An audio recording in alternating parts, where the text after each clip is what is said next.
Nous voici aujourd'hui à Cotonou pour porter le dialogue politique et la coopération interparlementaire vers de nouveaux sommets et franchir des étapes supplémentaires dans la construction de notre communauté de destin.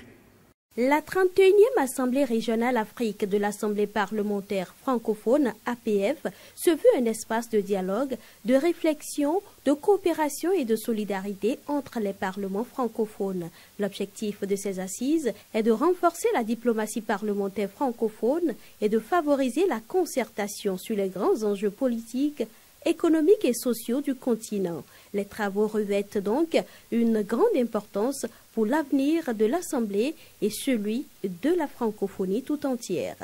Nous nous retrouvons dans un contexte régional complexe, constitué de défis auxquels nous devons faire face. Ces défis sont géopolitiques, ils sont démographiques, ils sont énergétiques, ils sont climatiques et nécessitent plus que jamais un engagement parlementaire francophone fort, lucide et coordonné.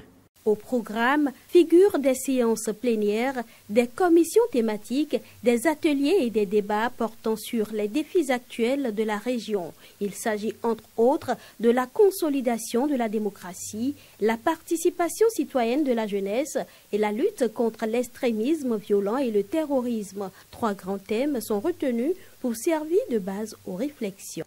Le dividende démographique en Afrique francophone, impact sur le développement socio-économique, l'accès à l'énergie en Afrique, quelle stratégie pour une accélération de la couverture des territoires et troisièmement, la francophonie africaine face aux bouleversements géopolitiques. Pour Amélie Alagrafi, déléguée générale de l'Assemblée parlementaire de la francophonie, ces thèmes répondent à des défis concrets qui appellent à des réponses collectives et une solidarité active. Consciente de ce que l'APF ne peut que s'enrichir de sa diversité, elle appelle au dialogue avec les pays de l'AES. Il est temps de retrouver un chemin de dialogue avec le Mali, le Burkina Faso et le Niger.